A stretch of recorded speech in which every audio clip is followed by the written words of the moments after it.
Welcome to It Takes Two. I'm Blair. I'm Chris. And today we'll be talking about Love and Marriage Detroit. Hey. All right, so this is season 1, episode 3. Mm-hmm. We're starting off where we left off with Anthony crying on a boat. Oh my God. Don't talk about MMA like that. That's what happened. That's what he was doing. Don't talk about MMA. Let's say he was expressing himself on the boat. We ain't gotta say he was crying on the boat. He was expressing his feelings. He was expressing himself with tears on the boat. Okay, that's wrong with men crying. Okay. But he was crying. Okay. Thank you. So Dr. LaToya is talking with her friends and just saying, like, you know, like, I knew he resented me. Like, he's got all this emotion. I knew he resented me and was holding it against me. And he was trying to explain, it's not that I resent you. I was just hurt. I felt like the whole family was against me. Mm-hmm. And nobody, you know, rallied around me and supported me in the way that I hoped they would, because this is something I was trying to do to elevate the family. So I can respect that. I still feel like he resents her or feels some type of way, because for most of the opportunities, he's the one that brings it up. Mm-hmm. And it's just like, are you going to let it go? Like, if this happened before, you know? I don't think he resents her. Okay. What you think? Why he keep bringing it up then? I don't think it's resentment. I do think he was hurt by it. Like, resentment mean, like, I don't think he's withholding anything from her based off of that situation. Mm-hmm. When I think of resentment, I think of like, oh, because I feel this way, I'm not going to do this, or I'm not going to share this, or like, you're not going to be part of this. Mm. I think he still do his duties as a husband and so forth from what we've seen so far shortly in these episodes. But when they talk about it, I think this is the first time that like she is seeing the hurt that he felt. Mm. I could be hurt by something and not hold it against you in the sense of like, because like you hurt me, like I'm just going to move on my own, or I'm not going to involve you in things. I don't think he's doing that, but I don't really think his wife LaToya knew the depth of his hurt when it came to, because it had nothing to do with him going to Atlanta more so than the whole family against him, or him feeling like the whole family against him. I think he can deal with you being upset that he's in Atlanta and so forth, but him feeling like he's the villain in this story. It's interesting, villain in this Marvel story that he's trying to do. I think that hurt him, you know, in a way to where he did not feel welcomed. He didn't feel like a son to his father-in-law. So like I think him expressing himself on the boat, right thing to do, wrong place in my opinion, because you can't be talking about this manpower thing and all this stuff and you crying. I'm sorry, like I understand men cry and men should cry and all that stuff in the privacy of your closet, car, bathroom, whatever. Okay. but man, not on the boat. Okay. And I'm just saying, as MMA man movement Anthony, you can't be the one out here crying like big tears on the boat. Okay, I'm sorry, brother. You can't be doing that, but power to you. All right, we move on to Colby and Russell. So Colby's friend Chelsea, I didn't know if it was the same Chelsea, but it's a different Chelsea than Christina's Chelsea. I don't even know the other girl name was Chelsea. Mm-hmm. So Chelsea's coming over to talk with Colby, but he intercepts her because they're planning her 30th birthday. I didn't know they were that young. Like, she looked young. Yeah, she looks young, but I don't know. It just seems like they're very like accomplished and stuff. So they've got, you know, a lot for her being 30. I don't know how old he is, but he seems around the same age. I don't know what you mean accomplished. Like, what do you mean? Like, as in successful? Maybe I'm just looking at their house. They have a nice house. They have a penthouse. I understand that, but I'm just like, she works on social media. Like, I don't know what you mean by accomplished. Yeah, I think I just like their house. Okay. So then we move on. They, you know, talking about her 30th birthday a little bit. And then they move on, and Chelsea goes up to Colby's office, and Colby's explaining how there's this big Detroit brand called Harper Ray. Mm-hmm. And I think they said it was a jewelry brand. And Colby reached out to them to see if she could do like a campaign, some type of collaboration with the brand. Now, make sure you don't speed past that. Who reached out to who? Colby reached out to Harper Ray. Okay. Take your time on that, because we go revisit that in the scenes to come. Colby reached out to the company. Yeah, this is the first stitch in the thread Okay. that is throughout the episode. Yeah. So you got to come with us on this part. Yeah. So the lady, Jillian, who owns Harper Ray, was saying, well, Colby, you know, we were in talks with Christina, and it sounds like you guys want to do similar things. And Jillian, in a way, probably suggested, like, well, maybe, you know, we don't want to go ahead and give you the deal because we were talking to Christina first, but maybe if y'all came together, like maybe we could do something together with all three of y'all. And who is saying this? Jillian, the Harper Ray, the brand. So Harper Ray is saying, after Colby called, that, hey, Christine, we reached out to Christina about this. Harper Ray reached out to Christina, and it seemed like y'all want to do. But even that part's a little fuzzy. Christina was saying that Harper Ray reached out to her. We not on Christina right now. Okay. We're not on Christina right now. Follow me now. I'm following. Okay. You said that Colby called Harper Ray. Harper Ray said we reached out to Christina. Harper Ray didn't say that. What did Harper Ray say?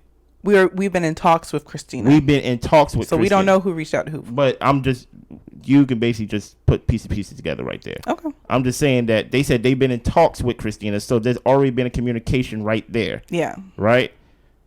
And they said, hey, it seemed like y'all want to do the same thing. How about y'all collaborate? Is that what Harper Ray said? They didn't say that explicitly. But what did your notes say that they said? I didn't write down what they said, but I remember. What do they say right here?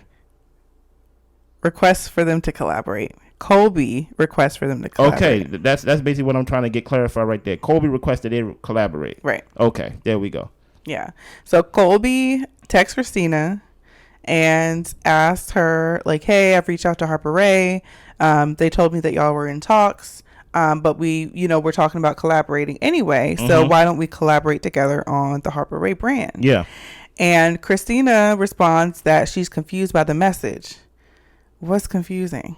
Is this the scene right here? She's explaining to her friend Chelsea about the communication that her and Christina had up to this point. Yeah. And then she said, well, I texted her again to try to clarify, but I never heard back from her. So Christina left on red. Yeah, Christina left her on red with that conversation. So we're moving on to Christina and Brandon, and they're doing like a Zoom counseling situation with, they call these people like their marriage mentors. So they're rehashing the situation at the wine event. And Brandon mentions that he feels like he shouldn't have gotten married. Christina felt belittled, unsafe, and unprotected. And he left pretty much saying that he was done with the marriage. He tried to pin it back on her and saying, like, I think I said that in response to something you said, or you ended up agreeing with me. That's what I'm talking about. And then Christina was saying, like, no, I didn't agree with you. I said, if that's how you feel, then, do whatever it is that you need to do. Listen here, I don't remember, but I feel like you said something that made me say that. Because I don't want to be in the 100% in the wrong. I take 99% in the wrong. But I feel like that was a response to what you said. Yes, right. Go. So then the Zoom couple tells them that they need to take ownership of their roles, not to point the finger, because there's no way that you're going to solve anything if you're constantly looking at the wrongdoing of the other person. Yeah. So Brandon ended up apologizing. They kiss. And at that point, everything's good. He's living back in the penthouse and things are great. What is your feelings about them as a couple? As a couple, I don't think that they're healthy. I don't think Brandon wants to be married. I don't think he wants to be in this relationship. And I think Christina, at first, when he was saying, like, do you even really want to be married to me? Like, why do you want to be with me? Yeah. And he was thinking that she just had this regard for marriage. And I was like, no, like, she loves you. But the more I see it, the more I'm just like, you know what? Brandon, you're not coming off as lovable. So you're not making it easy to love you. You're very difficult. It doesn't seem like you enjoy being around her. So how could she enjoy being around you? So maybe she is just trying to keep your union and institution of marriage together. But I don't think that's a bad thing. I think when you take your vows to stay married, you do everything you can to remain in that union. Now, Yeah. So to sum it up, I don't feel good about their relationship. Do I feel like they should divorce? I ain't asked that. I'm asking myself that. Do I feel like they should divorce? No, but if he's not going to be willing to put in the work and do his part, it can't work. But how do you feel about the relationship? I don't know, in the sense of, like, they don't come off as they are together. Like, they don't even come off as a couple to me. Like, it feels like an actor and an actress. I don't even see the connection at all. Like, as much as Anthony is and things of that nature, you can kind of see, like, okay, like, he cares for his wife. Yeah, it's like you kind of can see like they are kind of like a real couple. Even with Colby and Russell, you can kind of see like they're a real couple. I feel like they got two strangers together. Carlos called this person, and Carlos called this person and said, y'all go be a couple. Because I just don't see it. I honestly don't see it.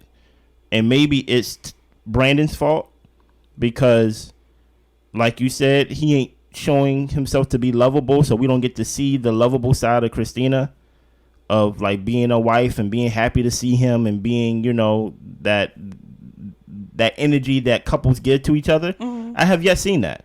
The only thing that they bond about is basically things that's like very superficial, like, you know, oh, maybe so and so is doing what you're trying to do, maybe so, like how come Colby told my secret, how come Anthony did this, but they don't bond about nothing together. Positive, yeah. No, but like, forget positive, nothing together. Like no, there's. Do they got children? No. Yeah, they have children. Like, I don't even see like y'all with y'all kids. Like I don't get a home feel. Now, granted, he didn't sleep there that night, but I don't see nothing in the everyday interaction of a couple. It seemed like y'all just show up to a scene, and y'all rather in marriage counseling, or y'all talking about anniversaries, or y'all talking about the studio. Y'all arguing. But y'all don't have no type of like bond, anything. It just feels like y'all just there. But I digress. It's only the 4th episode, right? Right. Okay. I could be wrong. Or 3rd, yeah.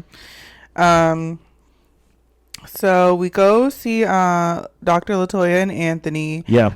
They're getting ready to go to church. So both of her parents are pastors of this church. Yeah. And when they're leaving, Anthony, he's wanting to talk to her dad. Yeah. To have a one-on-one conversation. The bishop. Right. So he goes out to talk to him, and he expresses how he felt he was not supported when he went to Atlanta, how he felt that the family was against him, and how badly that hurt him. Basically, the things that he was crying about on the boat. Right. He expressed it to his father-in-law. Yep. Yeah. And the father-in-law, I felt like he did it so well and was so gracious. Yeah. And he was explaining to him, like, look, like, you know, your son was going through a hard time, and it sounded like him and his wife were picking up the slack for him not being there, because he was saying, I went to go pick him up from school, and this is what he was experiencing. And as a man and as a father himself, he was saying his son needs his dad. Yeah. And even though you had this great opportunity, your family is suffering right now. Yeah. And you need to physically be here as the rock and as the leader of your family for them to rely on. Yeah. I think the way that they think, as in the father-in-law and maybe even the wife LaToya, I think they think in the sense of like things will come and go. Like they think that if you miss this opportunity, another opportunity will come. And Anthony's thinking more of the side of like opportunities like this is once in a lifetime. Yeah. Like, this is Marvel we talking about. Like this is not hey, my son would just have to be without daddy for a year or two because I'm working for him, even though I'm not. Like, everybody's saying the same thing, but how everybody's going about it. Yeah, they all want the best for the family. They like, Anthony wants to work and want to provide for his family. And they felt like the way he went about it was wrong because the children needed their father. And Anthony's like, I know they need their father. That's why I took this opportunity, you know? So everybody wants the same thing, but they want to go about it their way. And of course, when things are, when you're dealing with racism, I think the boy was dealing with that. Yeah. As a little kid, things are magnified when things usually like that's not the everyday norm for like a little kid at that age. If things were just normal and no hardships except for like she having to be by herself and maybe having to pick up the kids and stuff like that, it probably wouldn't be as magnified. But sometimes, as the father was saying, or as the father-in-law was saying rather, that, you know, he's the rock. Basically, just his presence, him just being in the household, makes things better. Where Anthony's like, me paying off this college tuition make a whole lot better. A lot things better. So everybody got the same objective, but just different ways of going about it. Right. Yeah. And he also apologized. Yes, I like that a lot. Which is like huge because, you know, some people have issues with apologizing, but especially when you know your recommendations and care is coming from a good place. Yeah. But he apologized and saying, I don't want you to feel that way. That's not how I feel about you. Hug me. Are we good? Because, like, you know, they want the same thing. Yeah, they just want their family to be good. The father-in-law apologized, as you said, for how he made Anthony feel, because that wasn't his intention.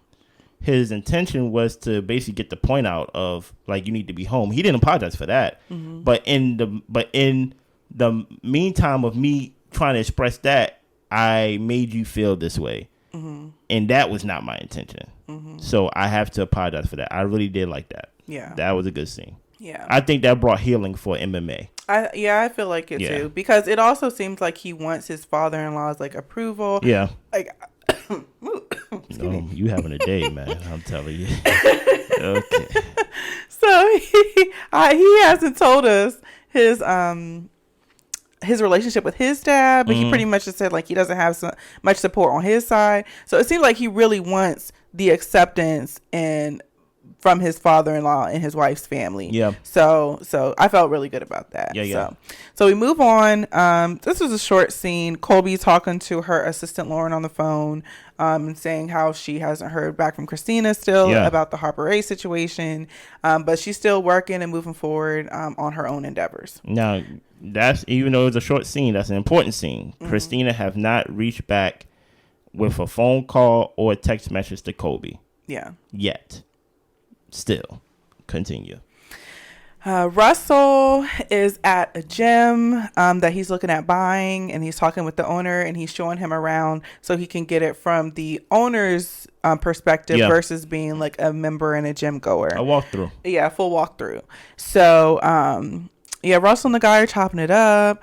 And he's really, it looks like he's excited about this business venture and he wants to do it, but he says, you know, I'm going to have to talk to my wife about it. Good husband. Yes. I'm just like, yes, talk to your wife about it. So he said he's going to talk to his wife about it and get back to him. Mm-hmm. And then the owner is speaking his language, talking about, yes, y'all pray on it and, you know, come back to me. And then he's like, how's your daughter doing? So he was, to me, that was a fella, he was sweetening the pot, you know, just being a nice guy. So then we go to the group roller skating event, and everyone's skating, having a good time. Brandon's looking crazy on the rollerblades. He don't know how to skate, but it's fine. Well, it was a fun scene. So Colby gets there. Like even like Christina not even skating with him. Like, dude, you kind of get what I'm saying? Like, there's no... I feel like they don't like each other right now. But forget like each other. Like, they rode together. They kissed at the therapy session. Yeah. So it's like, I just feel like these are two strangers that were just put together. Yeah. Like, why wasn't she skating with him? Mm-hmm. Fall with him. Like it makes laugh with each other. Have a good moment. Like, I'm not even saying that in the sense of like, I'm not saying it in the sense of like, you know how couples argue and they don't want to be around each other. I'm not saying that like, oh, they in a bad place and maybe they don't want. No, I'm saying it like, I don't think these two people know each other. Like, I'm going that far with it. Like, I don't think these two people know each other. Well, they got kids together. I don't think these two people know each other. Okay. like just the little things of just skating together. Yes, he didn't know how to skate. She didn't know how to skate. The kids wasn't there. You sat on the side the whole time. Yeah. Like, that's weird, right? Like, I don't know. I don't know. Yeah. Well, actually, I do know. I think these two strangers, but that's Okay. just me. That's just me. So when Colby and Russell are arriving, Colby gets there before Russell, and they're asking her like, "Oh, where's Russell? Like, is he coming?" And she acting like she don't know where he's at. She don't know what he's doing. Like, I don't know if he's coming or not. Mm-hmm. So Russell shows up, and he gives everyone hugs, and Colby's acting a little not feeling him, I guess, because she didn't know where he was. Standoffish. Yeah, a little standoffish. Then they go into the to get their skates, and then they have their one-on-one conversation, and he's updating her on how he had the walkthrough for the gym, and that sets her off because she's saying, "Why didn't you tell me that you were going to be doing that?"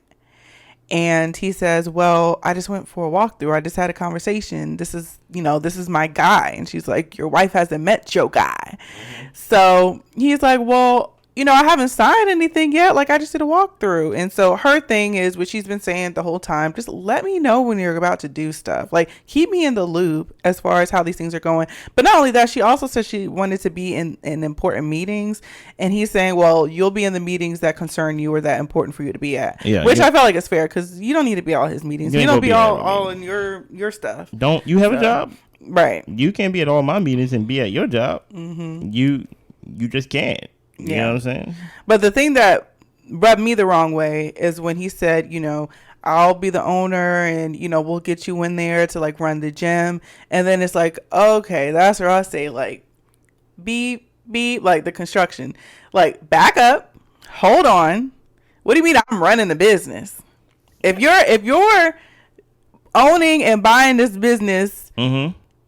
pretty much with maybe 15% of my perspective or whatever I feel, and it's mostly your decision, mm-hmm. you need to handle this. I'm not agreeing to this for this to be my new job. I did. I did handle it. I hired a manager to run the gym, but I didn't apply for the job. You're my wife. You're my partner, right? Like this is our business. So that's something they'll have to come to an agreement on, because Colby, if Colby's got a social media job and he over here talking about she need to be a manager of the gym, like, that is not in her plans. Colby, get your polo and leggings together, okay? You gonna be at that front desk, okay? Signing people in and whatnot. Right. During the same time they're there, Anthony talks to the guys about having his first man's movement event. Shout out. And I'm just thinking, like, you said you do this man movement stuff, you bring it up in every conversation, mm-hmm. but this is like the first event that y'all having? Interesting. I'm trying to sign up. Okay. So then we move on to the main event, which is Christina and Colby get to talking. Mm-hmm. And Colby is saying, you haven't hit me back, like... she doesn't explicitly bring up the Harper Ray situation, mm-hmm. But Christina was saying, well, I've been going through a lot, and I've just kind of been distancing myself from everybody, and I haven't been talking to anybody or anything like that. Interesting. And then Colby's like, well, I did call and I did text you, and Christina's talking about, well, I got text, but I don't think you ever called me, all this stuff. So it comes down to... But you got my text, though. Exactly. Oh, okay. Exactly. Facts.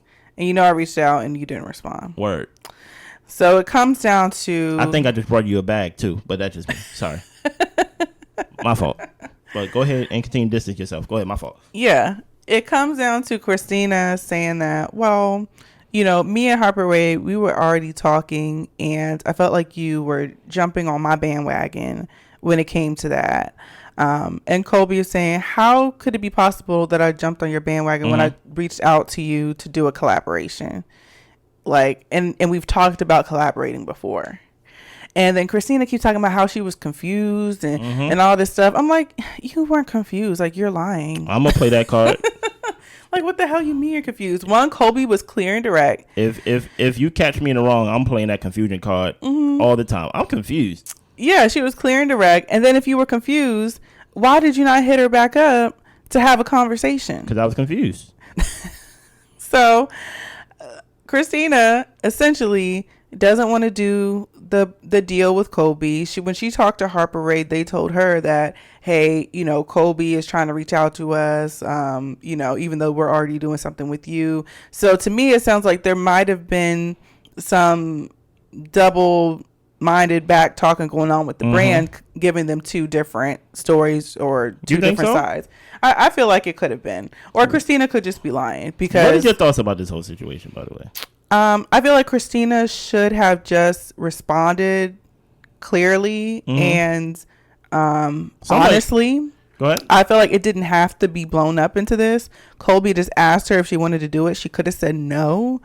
And if they're friends, she could have explained if she felt like it was worth giving Colby an explanation. Of saying, you know, this is just something that I want to do on my own. They said Harper Ray's like a big Detroit brand. So it probably isn't something she wants to split the attention with. Colby was also saying like, well, I'm not selfish. It's not all about me. If given the opportunity, I would do something with you. But I wouldn't even be worried about that. You don't have to do nothing with me if you don't have to. It's you know. Somebody's lying. Okay. And both could be lying, actually. Because, you know, Colby can easily say, like, you know, everybody can eat. There's room for everybody. Yeah, but they already reached out to me. Like, hey, Colby, did you try to collaborate with me on any of the other endeavors that you did? But you want to, now the time to collaborate is when it's one of the biggest deals in Detroit. So I think there's some dishonesty on both sides. Definitely Christina on this scene. I was like, dang, Christina looked very immature in the scene. And only immaturity to me is when you don't say what you feel. Like this, like as an adult, the perk of being an adult is that you can say whatever you want. Now, just because you can say whatever you want doesn't mean you say whatever you want. But Christina, obviously, you can tell in the scene, was not expressing how she really felt about Colby being in on the deal, or even like not responding to the text. Not even when confronted, you're just like, I'm confused. I don't know what's going on. And not lying, saying she probably was going through stuff, but that wasn't the reason you didn't respond. No. And that's the type of stuff that gets under my skin. Don't say it's something else when it's really, really not that. Thank you. Okay. You know, it took you a while to get. I feel you. You over here talking about I was going through a lot. I wasn't talking to nobody. You know, I had my phone off. My phone, you know, was in the water. I dropped it. It's broken. But all this type of stuff. You always was talking to Harper Ray. Exactly. So you definitely talking to somebody. And if you're friends with her, but anyway, I digress. But we don't know why people do what they do. But my whole point is somebody is not being honest, and potentially I think it's both of them not being honest about their intentions. And even like this whole collaborating thing, because like I said, it's the biggest, one of the biggest deals in Detroit based on what you told me. So I'm sure they did other deals. Did they collaborate on the other deals that probably don't give you no type of push? But Harper Ray may give you some push, and everybody can eat. Granted, listen, everybody love to say, hey, there's room for everybody can eat. Everybody can eat. But who's at the head of the table? You get what I'm saying? Like people love to say it's room for everybody, but you want to be at the head of the table. Facts. So that's why I'm like, hey, somebody's not being honest. But I think we gonna find out in episodes down from here. But I will say one thing, Colby, I don't know if she would have gotten the deal, or if she would be able to get the deal without collaborating with Christina, since they already were talking to her first. I think it would have either been Colby try to get Christina to collaborate, or we're going to give it to Christina. So basically, like just as a solo, you don't think Colby could have got that on her own? The way that it was presented, no. Probably. Because they would have just given it to Christina because they were already talking to her. Yeah. So, but it's not, but with them being friends and everything like that, it doesn't hurt to ask. And Christina shouldn't have made it turn out to be that way. Yeah. But, not Anthony, Jesus. Brandon? Russell.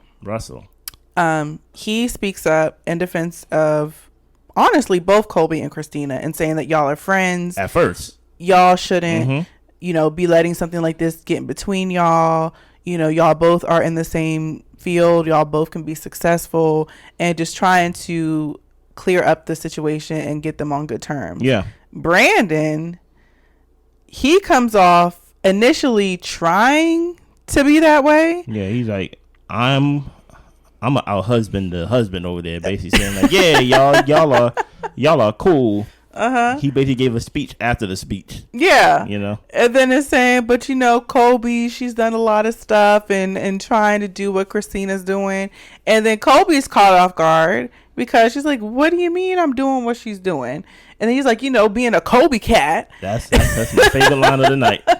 And then that's what got her hot, because she's like, a KOLBYCAT? You think I'm copying her? And Colby, thinking that they really are good friends, she got the girl like a designer bag to apologize for ruining their engagement event. She considers her big sis and all this type of stuff. And y'all going around talking about how I'm copying her, and this how y'all talk about me when I'm not around? I thought we was close. But like I said, maybe the other perspective is, maybe Colby is being quote unquote passive. Like I said, women have their way of sticking the knife in without you seeing the knife. Right. Like it's their anniversary and Colby exposed the news. You get what I'm saying? Christina got a deal. Colby called Harper. Yeah, I'm like if you want to see it that way, you can see it that way. Yeah. You get what I'm saying? Of being like, Colby, you may not be as pure as you are presenting yourself, but I don't know. It's still pretty early. Yeah, it's still early. But that KOLBYCAT line, I like that. She is KOLBYCAT from now on for the rest of the series. Not for me, because Brandon is on some other stuff. But Russell, he gets her up and says, you know, we're not going to do this. And Brandon, don't ever talk to my wife again, because he was being disrespectful and unnecessarily coming at her for no reason. Yeah. So we'll see how it goes. Brandon made everything worse. And yeah, y'all let us know how you felt about the episode. Yeah, make sure y'all like, comment, subscribe, and we will talk to you later.